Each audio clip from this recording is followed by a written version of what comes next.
Selamat malam Pramal semua. Hey bocil-bocil Alomani, ngumpul sini. Kenapa? Karena film yang bakal kita tonton hari ini diangkat dari game anomali loh. Judulnya The Exit 8. Jadi si MC atau si main karakternya ini kejebak di stasiun kereta bawah tanah yang ada anomalinya. Dan dia harus berhasil nemuin jalan keluar atau terjebak selamanya di sana. Oke, sebelum lanjut ke alur cerita lengkapnya, boleh dong klik tombol subscribe-nya dulu. Gratis kok. Kalau udah, yuk langsung aja kita ke alur ceritanya. Di awal sini nih, si Mas MC lagi di kereta bawah tanah nih, mau berangkat kerja. Tahu kan ya, selama di kereta ada aturan gak boleh berisik. Ya udah, scroll deh tuh. Isi sosmed juga udah makin banyak yang aneh kan sekarang-sekarang ini. Tapi gak apa-apa, daripada stres kayak si bapak itu ngomel-ngomel karena ada bayi yang nangis. Nah, akhirnya sampai juga nih di stasiun. Keluarlah si Mas MC menuju ke pintu keluar 8. Gak lama mantan pacarnya nelpon dan tiba-tiba ngasih tahu kalau dia hamil. Kaget banget dong si Mas MC, sampai kambuh loh itu asmanya. Pas udah mau sampai di lorong menuju pintu keluar 8, si cewek nanya, gimana keputusan dia buat bayi mereka? Tiba-tiba sinyalnya jelek, suaranya jadi nggak jelas, dan akhirnya telepon keputus. Sepi banget tuh lorongnya, cuma ada bapak-bapak yang setelannya kayak pekerja kantoran juga. Di belokan pertama, dia ngelewatin lorong yang ada loker, selimut, sama photobox. Tapi hal yang aneh mulai terjadi setelah dia ngelewatin lorong keempat. Dia balik ke awal lagi, yang ada plang tulisan exit 8-nya itu. Gak cuma itu, ada bapak-bapak yang tadi masih dengan setelan yang sama, kayak NPC. Mulai bingung, tapi dia masih lanjut jalan, ngelewatin loker, selimut, sama photoboxnya lagi. Dan bener aja, dia balik lagi. Saking bingungnya, dia sampai berhenti sejenak di situ, ngeliatin si bapak-bapaknya. Wah, itu ternyata di balik plang tulisan exit 8 ada tulisan putar balik, putar balik, putar balik. Itu clue kah? Tapi apa maksudnya? Dia nerusin jalan lagi sampai akhirnya, ya, balik lagi ke situ. Setelah papasan sama bapak-bapak itu lagi, tiba-tiba suara langkah kakinya si bapak itu kok hilang. Pas dia nengok, mau ngecek, sumpah ngeri banget. Si bapak itu tiba-tiba di belakang dia sambil senyum serem gitu. Dia langsung buru-buru lanjut jalan lagi. Bahkan sampai lari tuh saking takutnya. Tetep aja, ujung-ujungnya balik ke situ lagi. Mulai kesel juga tuh dia. Baru mau jalan, ada si bapak-bapak itu lagi dong. Kali ini dia coba balik arah. Lah, sama aja. Tetep balik ke situ lagi. Wah, makin parah sih ini. Dia nyoba neken tombol alarm kebakaran, tapi nggak berfungsi. Pintu-pintu yang ada di situ juga nggak ada yang bisa dibuka. Lagi kebingungan, tiba-tiba malah keluar banyak darah-darah. Dia kabur tuh, balik arah. Nembusnya di lorong yang kedua lagi. Tapi di lorong itu nggak ada loker, selimut, sama photoboxnya, kayak yang di awal. Pas mau belok ke lorong ketiga, ada si bapak itu lagi diem kayak lagi ngecek ponselnya gitu. Selain itu, tulisan di papan kuning juga berubah. Tadinya kan exit 0, sekarang jadi exit 1. Dan dia juga baru sadar, di samping papan kuning itu ada petunjuk ternyata. Yang isinya, jangan abaikan anomali. Kalau ada suatu anomali, segera putar balik. Tapi kalau nggak ada anomali, jangan putar balik. Keluar dari pintu exit 8. Oke, dia lanjut jalan sambil terus nginget-nginget petunjuk yang tadi. Sampai lagi nih di lorong awal yang tadi banyak darahnya. Dan dia baru sadar kalau itu termasuk anomali. Tulisan di balik plang yang di atas juga berubah. Jadi arah ke concourse, yang artinya arah ke aula tengah. Pas si bapak itu lewat, dia nyoba nanya, di mana pintu keluar 8-nya? Dan anomali itu apa? Boro-boro ngejawab, ngerespon aja enggak kan ya tuh bapak. Ya udah, dia lanjut jalan sambil merhatiin sekitar, nyari anomalinya. Pas sampai di lorong 3, tulisan exit di papan kuningnya berubah jadi 0 lagi. Dia berhenti dulu di situ. Asmanya kambuh lagi. Jadi sekalian mau ngirup obat inhalernya dulu. Oke, mulai lagi dari lorong awal. Sampai difoto-fotoin sama dia, biar ketahuan kalau nanti ada anomalinya. Dan sampai lah nih ya, di lorong ketiga. Tulisannya udah berubah lagi jadi exit 1. Oh, berarti tadi emang gak ada anomali ya, makanya angkanya naik. Mungkin nanti sampai 8 terakhirnya. Ini dia balik ke lorong awal. Dia ngecek foto-foto yang tadi. Rusak dong foto-fotonya. Pas lagi nyoba nginget-nginget setiap detailnya, tiba-tiba si bapak itu berhenti. Dan lagi-lagi, dia senyum nyengir di belakang si Mas MC. Dia langsung sadar kalau itu berarti anomali. Dia harus putar balik. Tapi anehnya, tuh bapak-bapak anomali malah terus-terusan ngikutin dia. Dia lari sampai akhirnya terjatuh di lorong 3. Pas dia bangun, tuh bapak-bapak ada di belakang dia. Tapi kali ini dia diam lagi sambil megang ponselnya. Dan di papan sekarang berubah jadi exit 2. Lanjut, di lorong pertama gak ada anomali. Di lorong 2 tiba-tiba ada suara bayi nangis dari dalam loker.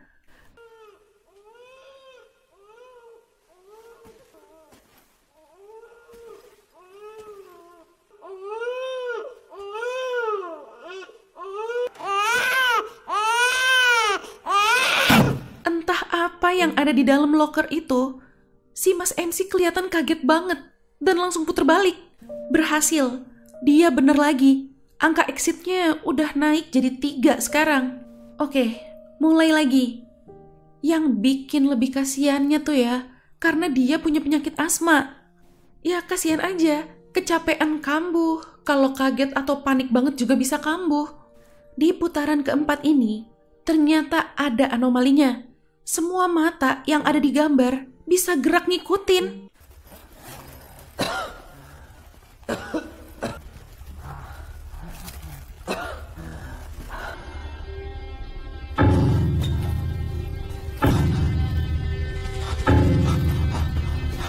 Dia balik arah, dan itu pilihan yang tepat.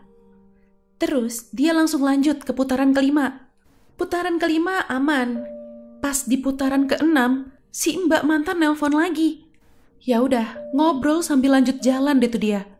Dia bilang kalau dia masih ragu bisa jadi ayah yang baik apa enggak. Tapi dia janji bakal nyamperin ke rumah sakit. Cuma ini dia lagi kejebak di stasiun kereta bawah tanah, makanya mau cari jalan keluar dulu. Pas si Mas MC sampai di ujung lorong 2, tiba-tiba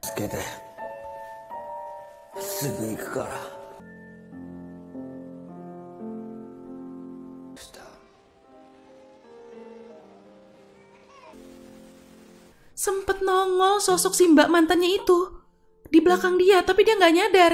Ternyata itu teleponnya juga anomali, guys. Waduh, dan bener aja di papan angka exitnya jadi 0 lagi. Udah serius-serius tuh dia ngebahasnya sampai nangis. Taunya ngomong sama anomali. Ya udah, sekarang harus ngulang dari awal lagi deh nih, dari putaran pertama. Mana ini lorong awal semuanya berubah jadi warna kuning lagi. Anomali lagi sih ini, jelas. Si Mas MC tiba-tiba kesakitan, bahkan sampai muntah. Sebelum akhirnya dia pingsan. Gak terlalu lama, dia sadar lagi. Dia langsung puter balik jalannya. Oke, masuk ke putaran kedua. Kali ini di lorong awal ada bocil. Otomatis dia puter balik dong, karena menurut dia itu anomali. Ternyata salah. Angka exitnya malah balik ke 0 lagi. Nah, tuh dia tuh bocilnya. Pas ditanya-tanya, dia lari. Dan berhenti di lorong awal sambil nunjuk si bapak-bapak itu. Tiba-tiba POV-nya pindah nih, jadi dari si bapak-bapaknya. Ternyata dia tuh sama. Orang yang kejebak di situ juga. Si bocil yang tadi itu taunya bareng sama dia. Tapi muka aslinya bersih, gak ada luka. Sementara NPC yang ada di lorong dia, itu cewek, anak sekolahan. Kejebak di situ juga ya berarti itu cewek. Si bapak udah di putaran ke-6. Tuh NPC cewek tiba-tiba ngomong. Nanya-nanya si bapak, ini tempat apa? Apa ini neraka? sebagai hukuman atas perbuatan mereka di masa lalu. Bahkan dia juga nanya, si bapak punya penyesalan hidup apa enggak? Panik dong si bapak. Tiba-tiba tuh cewek ketawa. Ternyata dia cuma bercanda katanya. Pas diajak lanjut jalan, cewek itu malah ngomong kayak gini terus, diulang-ulang. Dan makin lama, makin nyeremin.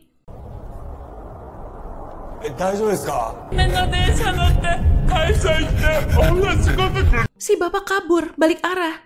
Karena itu anomali kan ternyata. Di putaran ketujuh, si bocil itu tiba-tiba diem di depan pintu yang tengah.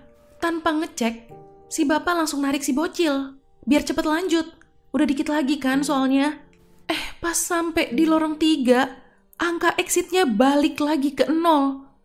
Si bapak kesel banget. Karena harusnya hari ini tuh dia ketemu sama anaknya. Ya udah, dia ngajak si bocil lagi, mulai dari awal. Tiba-tiba di ujung lorong ini ada tangga yang menuju keluar. Pas mau naik, ditahan sama si bocil. Dan si bapak maksa ngelepasin tangannya. Si bocil jadi jatuh. Lah, itu luka di pipinya. Kayak yang tadi dilihat sama si Mas MC. Gara-gara ini toh. Akhirnya si bapak pergi sendiri. Si bocil nggak mau ikut. Dia lebih milih puter balik. Bener tuh si bocil. Angka exitnya udah naik jadi 1.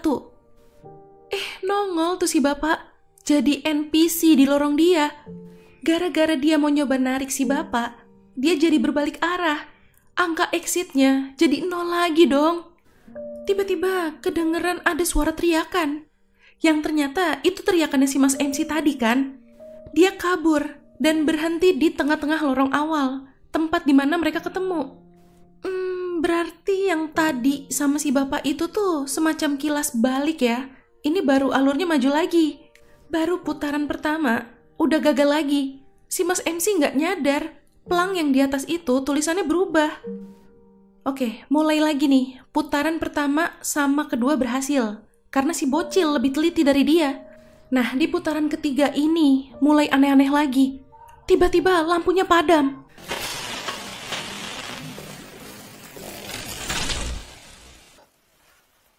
Si Mas MC cuma modal senter dari ponselnya doang tuh. Jadi susah kan? Mana ada suara-suara bayi lagi. Jadi makin serem aja ini.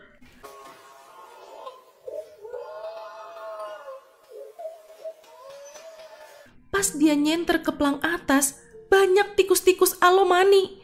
Kaget dia, ponselnya jatuh. Untung ditemuin sama si bocil. Mereka langsung lanjut jalan puter balik. Ini di putaran keempat, tiba-tiba nongol tuh si mbak mantan. Tapi anehnya, tiba-tiba juga si bocil mau nyamperin dan manggil si mbak mantan itu mama-mama. Sampai akhirnya dia pingsan. Udah jelas lah ya, itu anomali. Mereka jalan balik arah lagi. Si Mas MC nunggu si bocil sadar dulu nih. Sekalian istirahat lah ya. Begitu si bocil sadar, mereka ngobrol-ngobrol. Dan ternyata mereka sama-sama diasuh sama ibu doang. Mereka belum pernah ketemu sama ayah kandung mereka sendiri. Oh, pantes aja ya. Si Mas MC takut punya anak. Trauma dia. Oke, lanjut nih mereka. Putaran kelima lolos. Tadi anomalinya di angka 8 yang terbalik, dikasih tahu sama si bocil. Di putaran ke-6, anomalinya pintu yang di tengah kebuka. Pas dicek, ternyata di kejauhan ada kilas balik pas si Mas MC lagi di kereta tadi. Sebelum lanjut ke putaran 7, si Mas MC bilang ke si bocil, kalaupun nanti berhasil keluar dari sini, dia juga bingung mau ngapain. Sama si bocil dikasih cangkang kerang. Katanya sih buat ngelindungin dia. Lanjut, di putaran ke-7 ini, awalnya semua aman. Tapi, tiba-tiba ada suara alarm tsunami.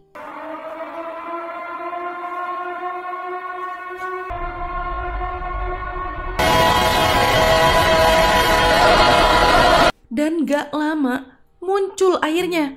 Mereka harus buru-buru balik arah. Si bocil terjatuh. Dan si Mas MC juga jadi berhenti mau nolong. Tapi akhirnya mereka malah tenggelam. Ini scene tiba-tiba berubah. Si Mas MC sama Mbak Mantan lagi ngeliatin anak mereka main air. Di situ si Mbak Mantan ngeyakinin si Mas MC kalau semua bakal baik-baik aja. ayah sama anak pasti bakal saling melindungi, jadi nggak perlu khawatir. Nggak lama, si anak nyamperin mereka sambil ngasih cangkang kerang yang sama kayak yang tadi. Dan ternyata si anak itu ya si bocil. Langsung dipeluk tuh sama si Mas MC. Scene langsung balik lagi nih. Si Mas MC berhasil naikin si bocil ke pelang atas biar nggak tenggelam. Tapi sayangnya dia nggak kuat pegangan. Akhirnya malah dia yang keseret sama arusnya. Ini air udah surut. Si bocil baru sadar. Dia langsung balik arah tuh jalannya. Sekarang tinggal 1 putaran lagi. Tapi masalahnya si Mas MC kemana? Si bocil lanjut ke putaran 8. Pas di ujung lorong, dia sempat berhenti, berharap si Mas MC-nya muncul. Tapi ternyata enggak. Ya udah, terpaksa dia lanjut sendirian. Selang beberapa menit, tiba-tiba nongol nih si Mas MC. Dia juga bilang, tinggal 1 putaran lagi. Putaran terakhir ini aman, gak ada anomalinya. Di ujung lorong itu ada tangga untuk ke bawah. Si Mas MC nurunin tangganya, sampai di mana mulai ada banyak orang-orang lain. Dan ternyata tangga turun ini tuh nembusnya malah jadi balik arah ya, ke dalam lagi. Di akhir scene, abis nenangin diri, dia sempet ngeliatin lagi tuh jalan ke pintu keluarnya. Ternyata dia milih naik kereta lagi, mau nyamperin si mbak mantan di rumah sakit. Ini pas di dalam kereta, kejadian yang di awal tadi keulang lagi. Tapi kali ini dia nggak diem aja. Dia langsung bergerak ngebela si ibu yang anak bayinya nangis itu. Ya, itu tadi alur cerita dari film The Exit 8. Wah, berarti secara nggak langsung, kejadian-kejadian yang ada di lorong anomali itu bisa ngebantu orang yang lagi kebingungan buat ngambil keputusan yang lebih bijak. Kayak dikasih kesempatan kedua lah gitu. Mantep banget sih ini filmnya. Menurut kalian gimana? Komen-komen di bawah ya. Oke Pramal, jangan lupa ya follow Instagram kita @radiomalam.id. Sampai jumpa di ulasan alur cerita selanjutnya. Selamat malam.